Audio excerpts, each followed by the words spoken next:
Making prepared remarks on the call tonight, we have Dr. Reshma Kewalramani, Vertex's CEO and President, Stuart Arbuckle, Chief Commercial Officer, and Charlie Wagner, Chief Financial Officer. Dr. David Altshuler, Chief Scientific Officer, and Dr. Bastiano Sanna, Chief of Cell and Genetic Therapies, will join the Q&A portion of the call following the prepared remarks. We recommend that you access the webcast slides on our website as you listen to this call. This conference call is being recorded, and a replay will be available on our website. We will make forward-looking statements on this call that are subject to the risks and uncertainties discussed in detail in today's press release and our filings with the Securities and Exchange Commission. These statements, including without limitation, those regarding Vertex's marketed CF medicines, our pipeline, and Vertex's future financial performance, are based on management's current assumptions. Actual outcomes and events could differ materially. I would also note that select financial results and guidance we will review on the call this evening are non-GAAP. I will now turn the call over to Dr. Reshma Kewalramani.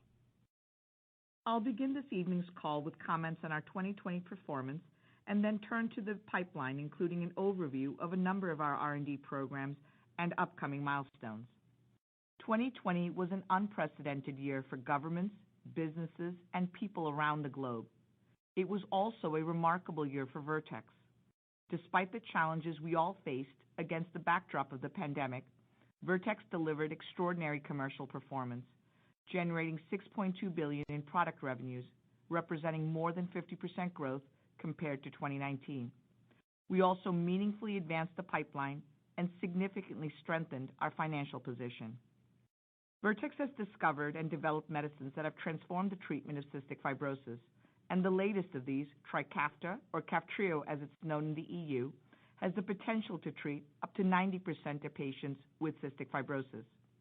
In 2020, the first full year after Trikafta approval in the U.S., the number of patients with CF treated with our medicines increased substantially, and by the end of the year, the vast majority of eligible patients 12 years and older in the U.S.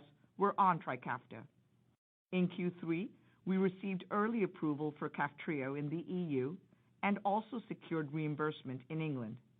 By the end of the year, with direct access at marketing authorization in Germany, portfolio agreements in Ireland and Denmark, and the reimbursement deal in the UK, thousands of patients across the EU gained access to Kaftrio. In terms of next steps in CF, we have line of sight to continued significant growth as we expand access to the triple combination to more patients in the EU, secure approvals in new geographies, as well as extend treatment to patients with rare mutations and younger populations, starting with the 6 to 11-year-olds in the U.S. We're also advancing additional small molecule combination regimens and other approaches that will further define our long-term leadership in CF.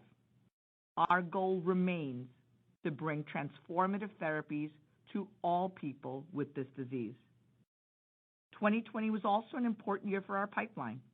We delivered proof of concept in 2 disease areas and advanced several clinical programs spanning multiple modalities. And we are now poised to move the VX-880 program into the clinic for type 1 diabetes, our 7th disease area in clinical development, and our first cell-based therapy. Turning to our financial position, which continues to strengthen. As we treat more patients, our revenues and profitability are growing, and we finished the year with $6.7 billion in cash. We are steadfast in our belief that the best way to drive continued growth and create long-term value is to reinvest this capital in innovation, both internal and external. With respect to external innovation, our strategy remains the same. Invest in assets that complement our internal CF pipeline, seek assets that fit our R&D strategy, and identify tools to add to our toolkit. What has changed is our position in CF and our growing financial firepower. Given where we are with Trikafta and Kaftrio, plus line of sight to novel regimens and treatment for the last 10%, and given our balance sheet, we are now in a position to focus on assets that fit our R&D strategy and consider assets in mid and late stage. Moving on to an update on the pipeline. I'll focus on our R&D portfolio outside of CF and provide additional detail, including upcoming milestones on a number of programs. In total, we are active in clinical development in 7 disease areas spanning multiple modalities, including small molecule, gene editing, and cell therapy, with each program holding the potential to transform the course of the targeted disease. I'll start with CTX001, our most clinically de-risked program outside of CF, which we're developing with our partner CRISPR Therapeutics. In December, groundbreaking clinical data in sickle cell disease and transfusion-dependent beta thalassemia were published in the New England Journal of Medicine and presented in a plenary session at the American Society of Hematology annual meeting. These data demonstrated proof of concept and showed that CTX001 has the potential to be a one-time functional cure for people living with these diseases. We're also pleased to share that the first patient treated in the thalassemia study recently completed 2 years of follow-up and has enrolled in the long-term follow-up study. We are advancing through clinical development with urgency, and our goal is to be able to bring this therapy to patients as soon as possible. Over the course of 2021, there are 3 key milestones that will mark our progress with CTX001.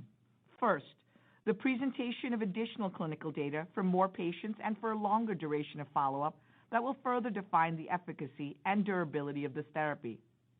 The completion of enrollment of our 2 ongoing studies of CTX001. And third, the progression of our discussions with regulators about the data needed for a filing package for approval of CTX001. In our alpha-1 antitrypsin deficiency, or AATD program, we're focused on the development of small molecule correctors to address the Z-AAT protein folding defect, the underlying cause of this disease, and thereby treat both lung and liver manifestations of the disease. Our most advanced molecule is VX-864, which is progressing through a dose-ranging phase 2 proof-of-concept study. The goal of the study is to assess safety, PK, and levels of functional AAT protein. The study continues to enroll and dose patients, and we expect to have the results in the first half of this year.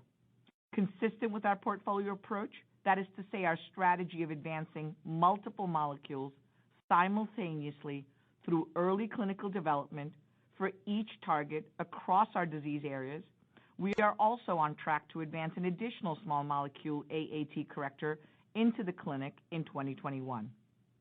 Our lead molecule in the APOL1-mediated FSGS program, VX-147, is also currently being studied in a phase 2 proof-of-concept study evaluating the safety, PK, and reduction of proteinuria over 13 weeks. We expect to have results from this study in 2021. We also have a second molecule for APOL1-mediated kidney disease that is now completing phase 1. In our pain program, we have a molecule that continues to progress through phase 1, and we have at least one additional NaV1.8 inhibitor that we expect to enter the clinic this year. Lastly, we submitted the IND for VX-880, our first cell therapy for type 1 diabetes, towards the end of last year. And we are very pleased that the FDA recently cleared the IND. This allogeneic cell transplant program has the potential to transform the treatment of type 1 diabetes. In type 1 diabetes, insulin-producing islet cells are destroyed. Our approach is to replace these cells with fully differentiated stem cell-derived pancreatic islet cells. This approach follows the well-established precedent of cadaveric islet cell transplants, which have proven clinical benefit. Advancement of VX-880 is a significant achievement. It is Vertex's first cell-based therapy to enter the clinic, and it is the only fully differentiated pancreatic islet cell program in development. We expect to initiate the phase 1/2 clinical trial, which is a single-arm study of people with severe, difficult-to-control type 1 diabetes in the coming months. The goal of this study is to assess safety and measures of glycemic control. We are focused on quickly getting the clinical trial up and running, and we look forward to updating you as we make more progress over the course of this year. With that overview, I'll now hand it off to Stuart. Thank you, Reshma. I am pleased to review with you our continued strong commercial performance.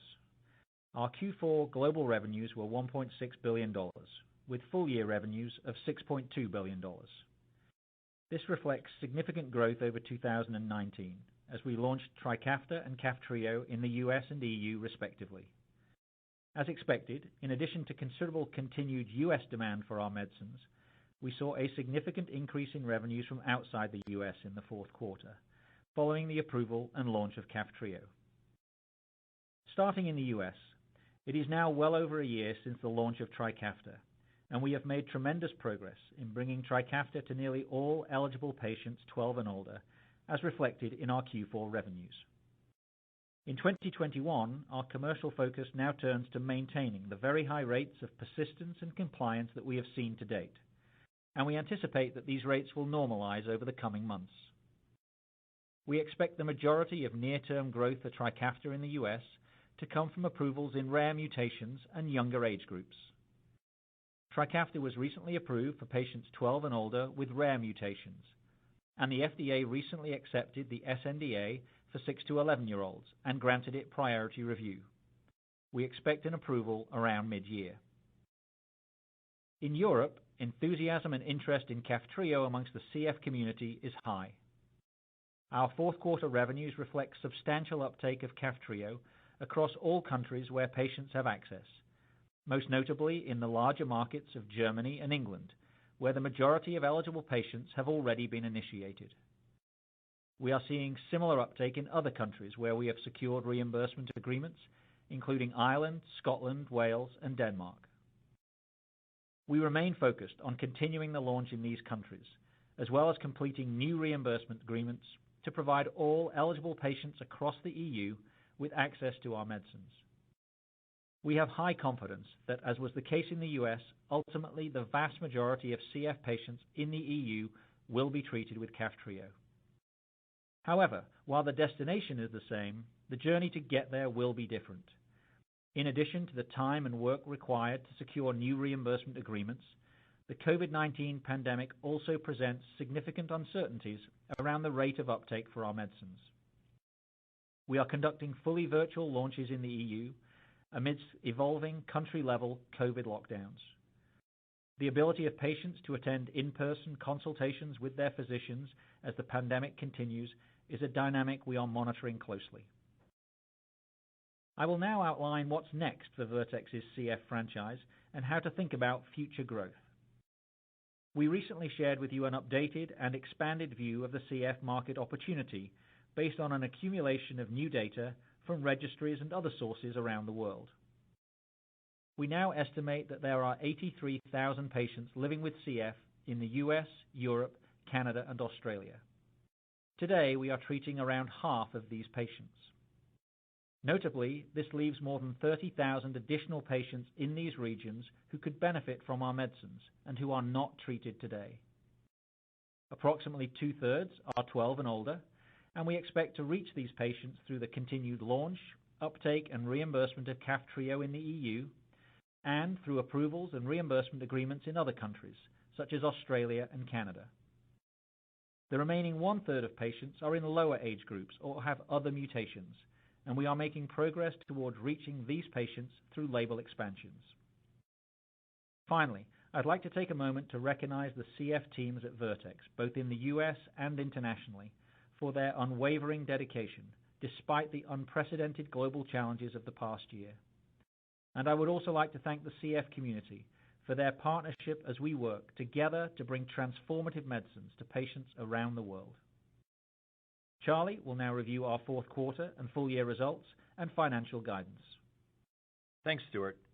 In the fourth quarter of 2020, we continued our exceptionally strong financial performance. And of note, Q4 was our first quarter with more than $1 billion of sales for the triple combination, a significant accomplishment for the commercial team. Fourth quarter total product revenues were $1.6 billion, a 29% increase compared to 2019, bringing our full year revenues to $6.2 billion, an increase of more than 50% compared to 2019 revenues of $4 billion. Our fourth quarter revenues included $1.21 billion in the US and $421 million in revenues outside the US. Our ex-US revenues for the quarter grew 70% over the prior year, driven by the uptake of Kaftrio and our other medicines following the completion of several reimbursement agreements over the last year. Our fourth quarter 2020 combined R&D and SG&A expenses were $539 million, compared to $496 million for the fourth quarter of 2019.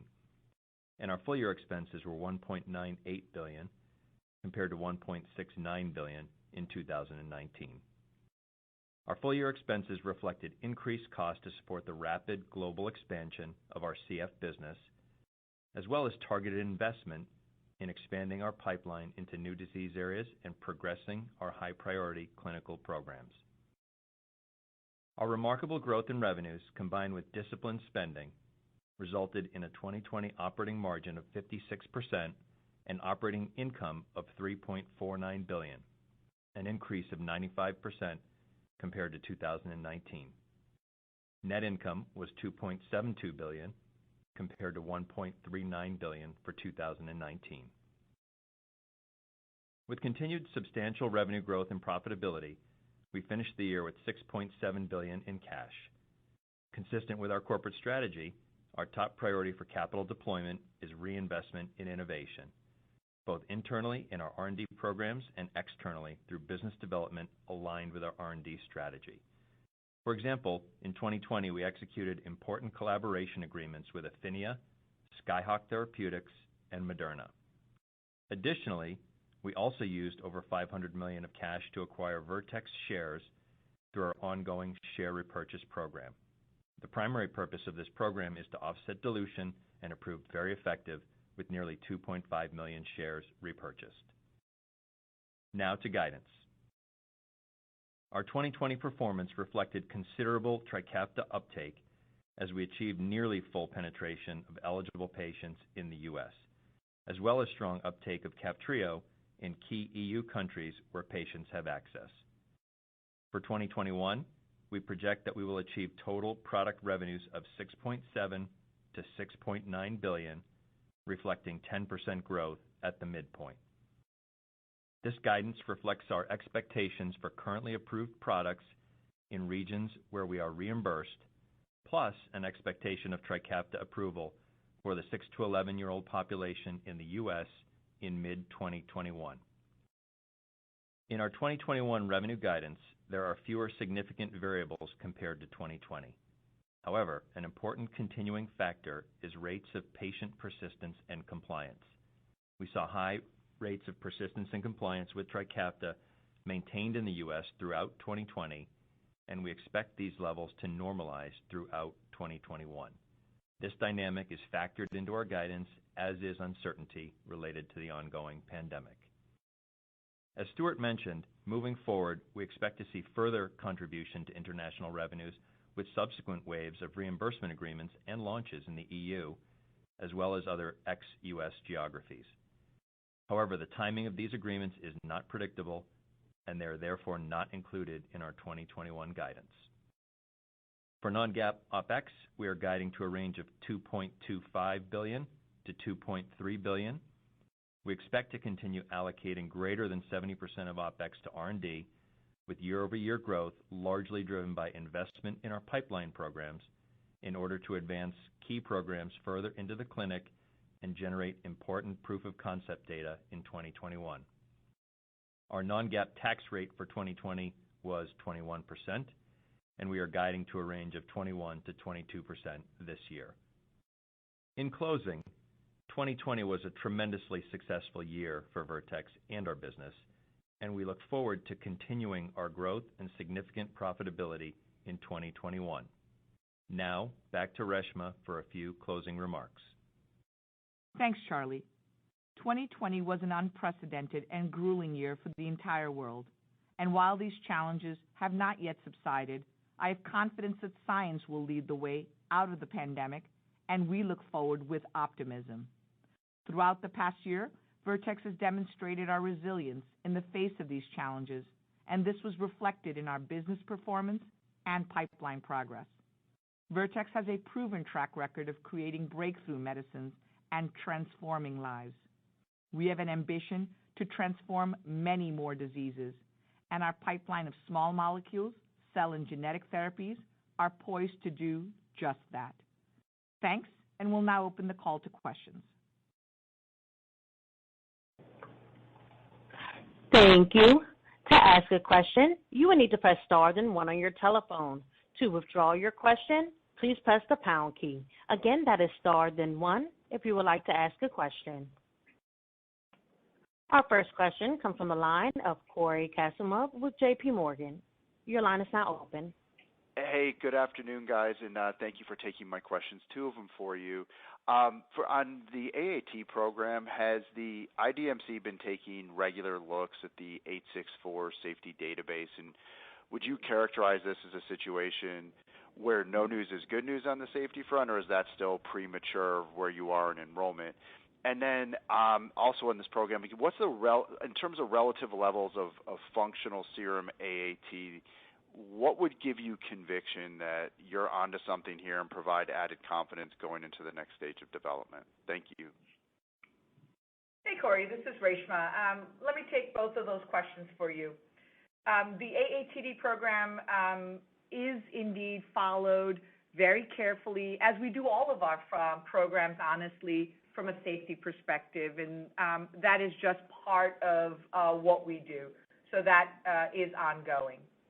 With regard to levels and maybe broadly speaking, what are we really looking for from this VX-864 phase 2 proof of concept study? Really three things. The first is safety. This is the first time that VX-864 is going to patients with AATD. The second is PK and exposure. And the third is increases in functional AAT levels. I'm also going to be looking to see if there's a dose-effect relationship. The key here, remember, is that this is our first time to close the loop on cracking the biology. That's to say, if we see levels of functional AAT increase in this study, we see a dose effect, what that tells us is that the mechanism that we projected to be the mechanism that could target both lung and liver, raise AAT levels, we got it. And as I always say, we divide drug development at Vertex into two parts, cracking the biology, pouring on the chemistry. Pouring on the chemistry is the easier. It is not easy, but it's the easier of the two parts. And so that's what we're really looking for is an assessment of safety, PK, and we're looking for elevations of functional AAT levels. Okay. Thank you, Reshma. Sure thing. Thank you. Our next question comes from the line of Salveen Richter with Goldman Sachs. Your line is now open. Good afternoon. Thanks for taking my questions. So one question here on the CF guidance. Could you just comment on how you're accounting for uncertainty related to the pandemic and what reimbursement agreements or approvals could be expected this year that are not accounted for? And then secondly, you made a comment about your BD strategy, and I recognize while it's aligned with R&D, but at the same time, is there any clarity you can give us with regard to areas of focus, size of deals, and how much of an interest do you have in technologies as you look to kind of fill your toolbox there? Sure. Salveen, this is Reshma. Why don't I start us off with the second part of your question, and then I'm going to ask Stuart to just comment a little bit more on the launch dynamics in the EU and a little bit more about the U.S. I think that'll cover your question on CF. So, Salveen, with regard to BD, what we're really talking about here is an interest that is exactly the same as the strategy we've laid out for many years, probably the last 8 years now. We are interested in assets that complement our internal efforts in CF. We're interested in assets that fit our R&D strategy. And our R&D strategy is very, very diligent. We are very serious about the causal human biology and biomarkers and transformative potential, specialty markets. It has to fit all of that. And we're looking for tools that fit our toolkit. We've transacted in these areas A lot of the recent transactions like Affinia and Skyhawk and Ribometrics fit those tools, and you should expect to see us continue doing that. We've also transacted on, I think SEMA is a great example. It's a good one to talk about today given the clearance of the IND. Acquisitions like SEMA that fit our R&D strategy like a glove, and those that have transformative potential. And if you're thinking about, okay, what kind of falls in and what falls out, you can think back to a slide we showed at JP Morgan with our funnel, if you will, that goes through our criteria. Certain diseases fall in. Clearly things like CF and AATD and APOL1-mediated kidney disease. But other examples of diseases that fall in would be Huntington's disease, would be polycystic kidney disease. And then there are diseases that fall out because they don't fit our criteria like specialty markets or understanding of causal human biology or having biomarkers that translate well. Stuart, I'm going to turn it over to you to tell us a little bit about the CF market. Yeah, thanks, Reshma. So Salveen, I'm going to break down what's incorporated into our guidance into U.S. and ex-U.S. and talk about what the drivers of growth are. So in the U.S., as you know, the vast majority of eligible patients across all patient groups have been initiated on Trikafta in the U.S. during the course of 2020. And so incorporated in our guidance is the kind of the annualized effect of those patients having been initiated, offset to some degree by persistence and compliance, which we expect to normalize during the course of 2021. In terms of growth drivers for the U.S., probably the most notable is the expected approval of Trikafta for 6 to 11-year-olds, which we expect to happen in the mid-year. Moving to ex-U.S., we have obviously launched the Kaftrio triple combination in those markets where we do have reimbursement agreements like the UK and Ireland and Denmark, all markets where you can get early access like Germany. And the majority of patients actually have already been initiated in those markets. The launch has gone very strongly. We do anticipate obviously initiating more patients in those countries. But we have only included in our guidance countries where we already have pricing and reimbursement agreements. So to the last part of your question, which is then, where else would we be seeking pricing and reimbursement? The major countries in the EU where we will continuing to seek reimbursement are like France, Spain, and Italy. Obviously, as Charlie said in his prepared remarks, it's impossible for us to predict exactly the timing of when we will reach those agreements, and for that reason, we don't include them in our guidance. Outside of the EU, obviously, the major countries are Australia and Canada. In both of those, we have filed for regulatory approval and are also in parallel seeking reimbursement approval as well. Again, those are not included within our guidance. And then if I can just kind of turn to the longer term, because obviously 2021 is sort of 1 year in a long journey that we've been on. We continue to believe that we will be able to treat up to 90% of patients with CFTR modulators like the triple combination over time. That has for a long time been our goal and continues to be our goal, and we still feel very confident, if not more confident than ever, that we're going to get there over time. Thank you. Thank you. Our next question comes from the line of Phil Nadeau with Cowen. Your line is now open. Good afternoon. Thanks for taking my question. I also had a follow-up on AAT and VX-864. I was curious whether the team has come to any further understanding of what tripped up VX-814 was, or the issues idiosyncratic to that molecule or a class effect. And maybe an extension of that, in the past you had noted a difference in exposures between healthy volunteers and patients with AAT. In any way, could that be a sync effect because there's a lot of protein aggregated in the liver? And if so, how could that be overcome? Thank you. Sure. This is Reshma. Let me answer those questions for you. I think the best way to think about the AATD program is the following. We are very enthusiastic about the mechanism. because it's the only one that holds the potential to treat both liver and lung. 814 was simply not the right molecule. And unsurprisingly, because the study was terminated early, we didn't fully enroll it, and patients who were enrolled didn't all complete the trial. There's not much more we can learn there. We are looking forward to VX-864 and those results. The study is enrolling. We are dosing patients. And we need to be a little bit more patient, but it's not that much longer now. We will have the results this first half of 2021. Great, thank you. Thank you. Our next question comes from the line of Michael Yee with Jefferies. Your line is now open.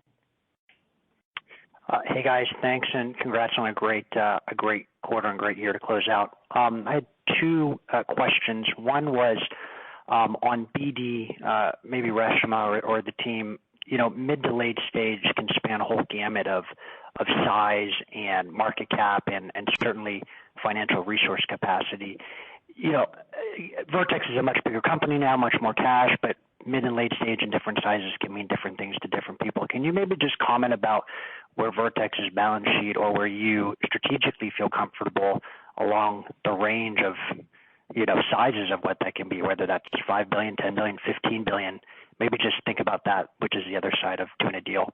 And then the second question, you made a nice comment about CF and how you're advancing the cycle there. I know there was a super corrector that had really high levels of chloride transport, and there's also a once daily potentiator. Can you just remind us where those are and if those are still moving forward and doing well? Thank you. Hi, Michael. It's Reshma. Let me take the second question first, and then I'll come back around and talk a little bit more about BD. So the once-a-day potentiator is VX-561, and you're right, we have been busy at work. David Altshuler and the team in San Diego have been busy at work with the development of more correctors. We have the combination of VX-121, let's call it a next-gen corrector, VX-561, that's the once-a-day potentiator, and Teza, that's made its way through phase 2 development, and you'll remember the agency asked us to also do a monotherapy study with VX-561. All of that's been completed. And what we're really doing now is looking at all of the data, planning forward to our regulatory interactions, and as soon as we get through all of those, we'll certainly give you an update on that program. Just remember, at a high level, drug development in CF going forward is going to be completely different than anything that's come before it because there is no placebo anymore. And so don't be surprised if you don't hear from me on this program until we're through all of the conversations and we're ready to give you concrete next steps. But I'm very pleased with how that's progressed. Okay, let's tackle BD. Let me take a couple of minutes and just really walk you through this in a little bit of detail. When I think about where we are in terms of the business today and where we're going, and then try to give you a little bit more color and texture behind capital allocation and BD, here's a way to put it all together. If you look at the company 3 years ago, so back to January 2018, we were active in the clinic with programs and patients. So I'm not counting healthy volunteers, just patient-based studies in CF and pain. That's it. That's where we were. Fast forward 3 years, and we are now, if I count the type 1 diabetes program, which is going to be going into patients very quickly, we're looking at molecules in 6 disease areas right now in patients, right? And if I count the pain molecule in healthy volunteers, that's 7. So it's very different. If I think about revenues, 2018, January, I think we had closed out the previous year at something a little bit north of $2 billion. And if I think about cash, again, a little bit north of $2 billion. Where we are today, we closed out 2020 with revenues of more than $6 billion and cash close to $7 billion. We are indeed in a different place, and it's really that different place that allows us to think about mid and late stage assets. And that's a way of indicating the balance sheet and the strength of the balance sheet. I want to be very clear that the strategy is exactly the same, what I outlined previously. And if I just focus in on the assets that fit our R&D strategy, we are now able to look at, for example, phase 2 assets that might be in phase 3, and those are assets that we're going to look at. We're also going to continue to look at tools for our toolkit. I have no preconceived notions about the timing of a transaction, and I have no preconceived notions about the dollar amount of a transaction. It has to fit our R&D strategy. It has to be transformative. We have to be able to add value. And when we find that asset and we have the patience and the judgment to be very thoughtful about that, we're going to be ready to evaluate. Thank you very much. Appreciate that. Yeah. Thank you. Our next question comes from the line of Jeff Meacham with Bank of America. Your line is now open. Afternoon, guys. Thanks for the question. Just have two main ones. Charlie or Stuart, you guys recently updated your assumptions on the CF epidemiology. Can you address what data helped lead you down that path, and whether this updated view of the CF market by patients is reflected in your 2021 outlook? And then second question, Reshma, when you look at the pipeline and strategy, you guys have been obviously busy on the BD front, but essentially have maintained somewhat of a rare disease or specialized focus. I know you've been reluctant to label yourself an orphan drug company, but is it fair to say that future BD, could be similar, or as a bigger company, could you go after, larger indications that share the same spirit of having, transformational efficacy? Thank you. I'm going to ask Stuart to comment on CF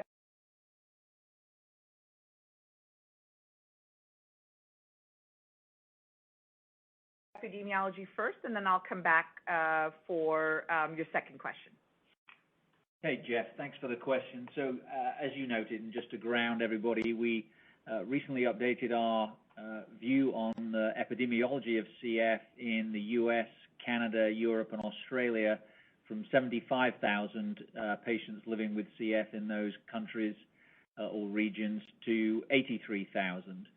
And the reason that drove that change was really improvements in data quality and capture in the various registries, and indeed some establishment of new registries in these regions. We periodically review all that data, and on our latest review, it was obvious to us that over the last few years, the epidemiology had increased. Just to answer a question you didn't ask, but one that we have been asked consistently is, was that increase concentrated in any one country, any one region? And it really wasn't. It was really an across-the-board phenomenon, and something that's not uncommon as well in rare and orphan diseases is when you have really great transformative medicines, often you see increases in the number of eligible patients, and we believe that was also a factor here.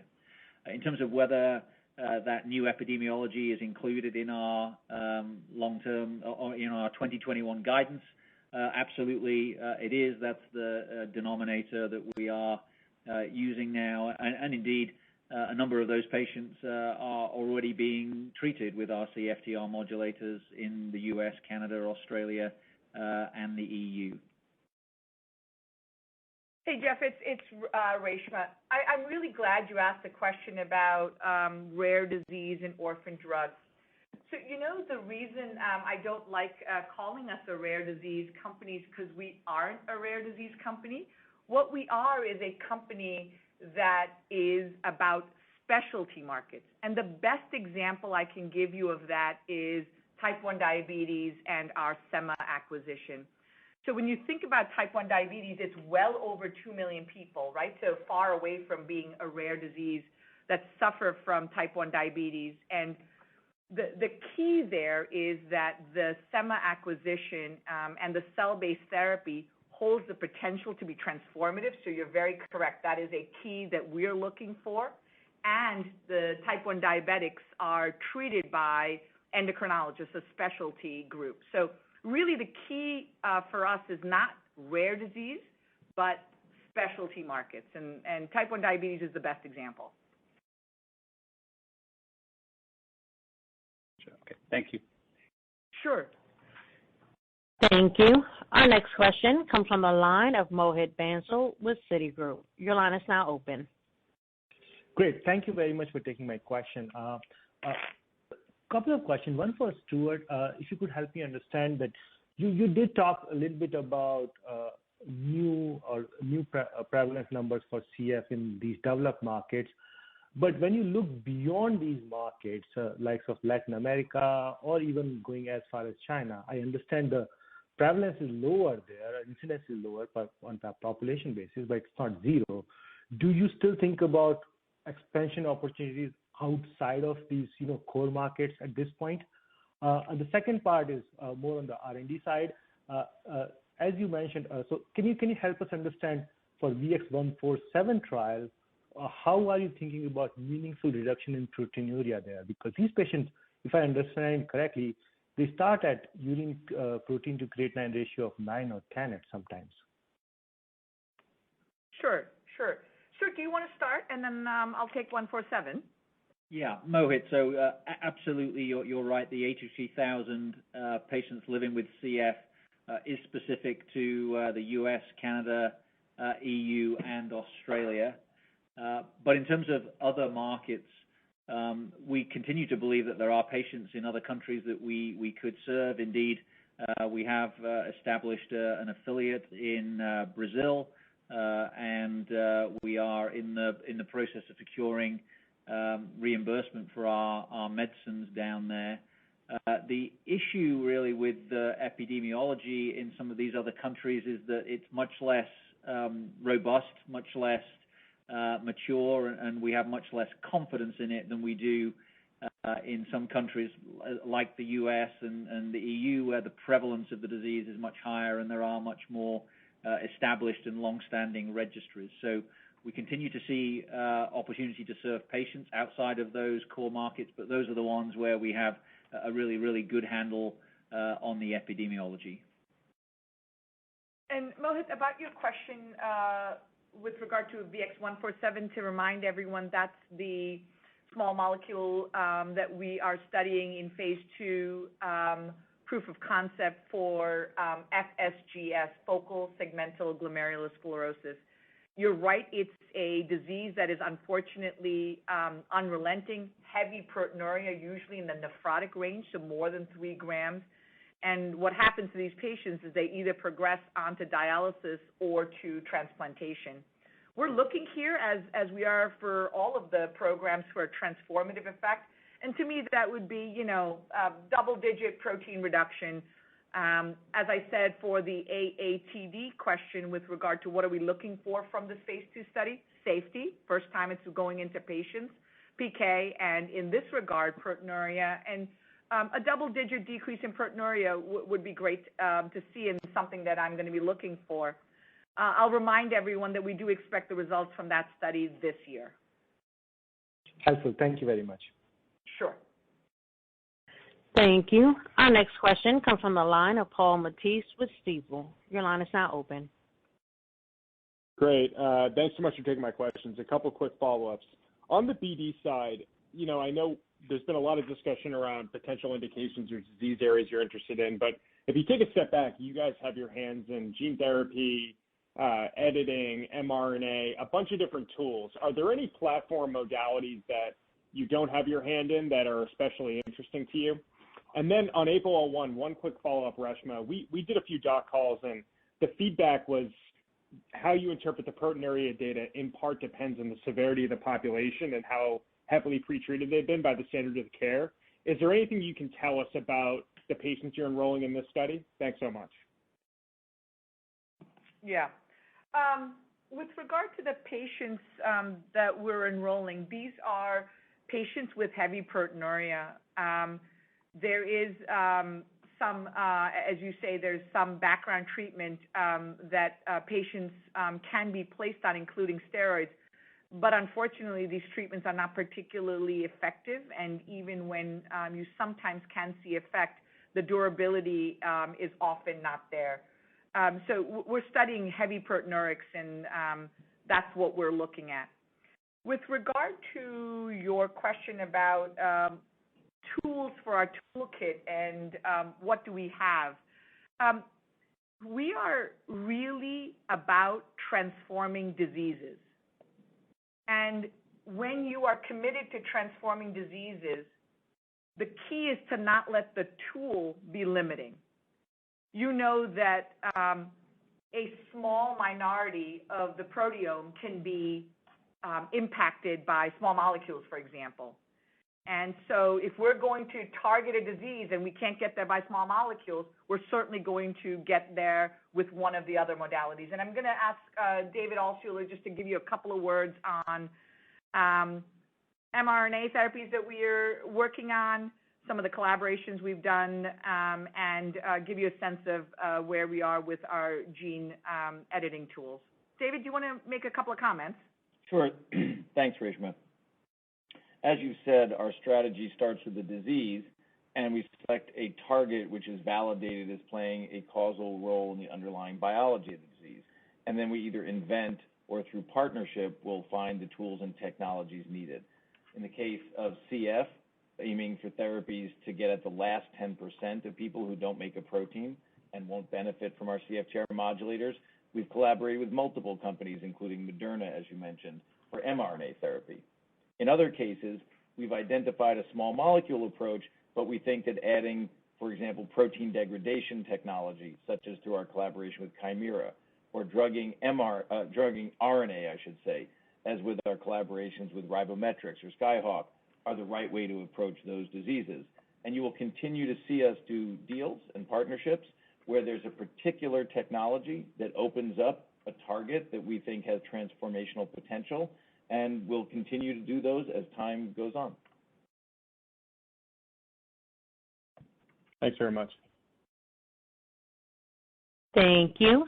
Our next question comes from the line of Alethia Young with Cantor. Your line is now open. Hey guys, thanks for taking my question and congrats on all the progress. And I guess I just want to talk a little bit about this VX-880 IND. Just can you talk a little bit more about kind of your clinical trial plans and designs and how you kind of plan on navigating in light of COVID and that transplant population? Thanks. Yeah. Hey, Althea, thanks so much for the question. I'm really very enthusiastic about the VX-880 program. This is the cell-based therapy program for type 1 diabetes. It's actually pretty remarkable that we are at a point where we can now very seriously think about this therapy going to patients and being on the brink of being able to see results. This is a disease and an approach and a clinical trial that I would think about like CTX001 and our CRISPR approach to beta thal and sickle cell disease. It's a single-arm trial. The cell therapy product goes directly into patients. There's no healthy volunteer step. And I would say that in a reasonable number of patients, we're going to be able to tell what the performance of our therapy is. The measures that we are looking at, the outcomes, are very straightforward: glucose, hemoglobin A1C, C-peptide levels.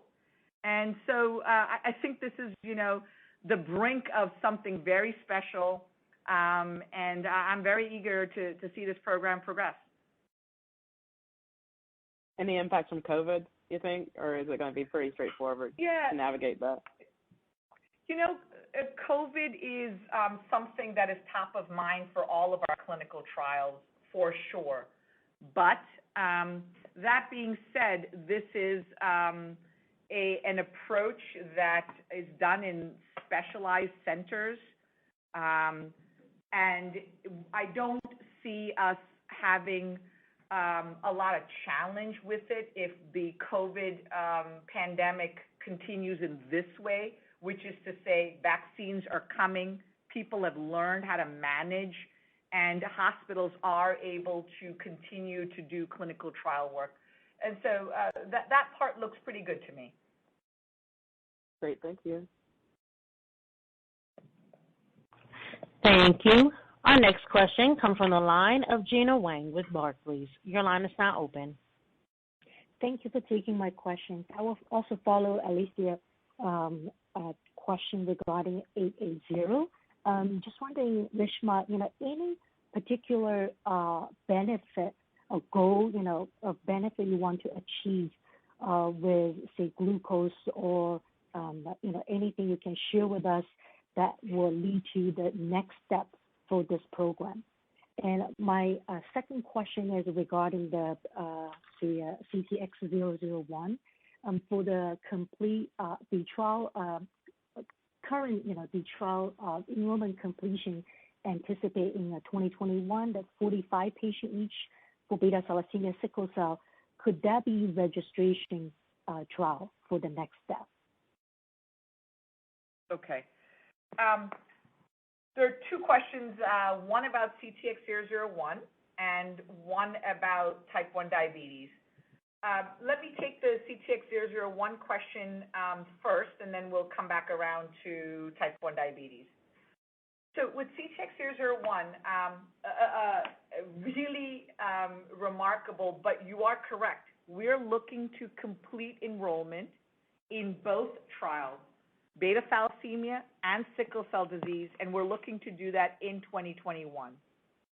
And yes, I do anticipate that the patients that we're studying in these trials that are ongoing will be the patients that constitute the regulatory package. As you've heard us talk about before, we've initiated those conversations, but we have not yet completed them.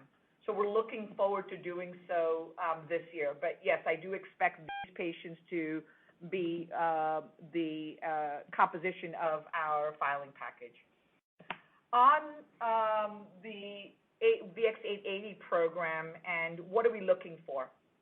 So first things first, this is the first time that these fully differentiated stem cell derived insulin-producing islet cells are going to patients. So what we're really looking for is to get to our clinical trial sites with urgency. We're looking to get the cells dosed. We're evaluating safety. And the outcome measures are really fairly straightforward. C-peptide, glucose, hemoglobin A1C. And what we're looking for here is obviously to see an impact in terms of bringing down blood sugar and being able to see C-peptide levels rise, an indication that there is insulin. It's a little too early to call exactly what the results will be and such, but I am very excited that we're on the brink of enrolling patients and getting these trials up and running. Thank you. Thank you. Our next question comes from the line of Brian Skorney with Baird. Your line is now open. Hey, good afternoon, everyone. Thank you for taking my question. Also sticking on the type 1 diabetes program, I was wondering if you could kind of help us understand how your program differs from sort of the historical islet cell transplantation efforts. I understand it comes from stem cells, but maybe kind of walk us through any engineering or process that goes into the derivation of the cell that ultimately gets transplanted and how you sort of plan to try to mitigate immunosuppressive effects. Thanks. Yeah, what a great question. And again, thanks so much for asking it. I guess you must be hearing my enthusiasm just brimming over. So the way I would think about the type 1 diabetes program is really two programs, and I would think of them as two separate programs. The first one, the one for which the IND just cleared, let's call that one the naked cell program. I would expect that there are, maybe 60,000 people who could benefit from that naked cell program. That program does require immunosuppression, and the way I get to 60,000 is maybe there are 10,000, 15,000 people who have type 1 diabetes, have end-stage renal disease because of their type 1 diabetes, and for that reason have had a renal transplant and are on immunosuppressives anyway. and then maybe another 40,000 or so people with very brittle diabetes who would be comfortable with immunosuppression for the benefits that the cell therapy would bring them. Now, of course, the high fruit here is the cells plus device program. For that second program, we are in late preclinical development. The really important thing to know there is that the SEMA team, prior to acquisition, and one of the reasons we were so excited about the SEMA team coming into Vertex, is that they designed using the right materials, the right geometry, and a clear understanding of how to avoid the pitfalls of fibrosis, allowing oxygen to flow, allowing insulin and glucose to flow, but not allowing the immune cells to attack the cell-based therapy. So that program is particularly exciting because that does not require immunosuppressives. As we make progress on that program, we'll certainly keep you updated, but that is making its way through preclinical development, late preclinical development right now. Great, thank you. Thank you. Our last question comes from the line of Lisa Bako with Evercore ISI. Your line is now open. Hi there. I'm just going to jump on the bandwagon and ask a couple more questions on this note. Can you maybe speak to sort of how curable a pancreatic islet cell transplantation is today? You know, what you think might be different with VX-880, and then a little bit about durability. I understand it's quite durable. And then just a final question on inventory. Were there any inventory build in Europe, let's say, given the recent launch there of Trikafta or anything like that to note? Thank you very much. Hey there, this is Reshma. I'll start with type 1 diabetes and keep on that theme, and then I'll ask Charlie to comment on inventory. Okay, so the question that you ask is an excellent one, and it is, how should we think about our cell-based therapy vis-a-vis what's been done with pancreas transplant or islet cell transplant? All right, so maybe 3 or 4 key things to know. The most important, by far and away the most important thing to know is this. We know exactly what causes type 1 diabetes. It's autoimmune destruction of the pancreatic islet cells. And we know that when you can replace those cells, be it by whole pancreas transplant or islet cell transplants, you get benefit. So we know those 2 things. What's the problem? Well, the problem is the quantity and quality of islet cells. That is actually the essence of the problem. Not that we don't know that this will work. We know it'll work. And the real seminal discovery here that the SEMA team made, and that was so exciting to us, is they developed a way to take stem cells, differentiated, fully differentiated into insulin-producing islet cells, and make that in industrialized quantities. And so now what we have is the quantity and quality of cells to give to transfuse, to transplant into patients with type 1 diabetes. So that's really what the real discovery here has been, and why this program is so exciting to us. Charlie, from that excitement to an inventory question that I'm going to ask you to address. Yep, thanks. I'm going to take this opportunity actually to give a plug to our colleagues in the supply chain and manufacturing organization. I think the most noteworthy comment I can make about inventory is that those teams have worked flawlessly throughout the pandemic to ensure that we have inventory available for our patients, to ensure that we were ready for the Kaftrio launch in Europe, and to ensure that we will be ready for future launches in 2021. I think your question, of course, is specifically about the impact on revenue. I could tell you that there was nothing noteworthy in the fourth quarter or in our 2021 guidance related to inventory levels.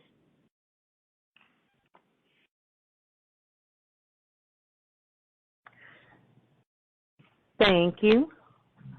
This concludes today's question and answer session. I will now turn the call back to Michael Partridge for closing remarks. Thanks, operator. So we're at the 1 hour mark.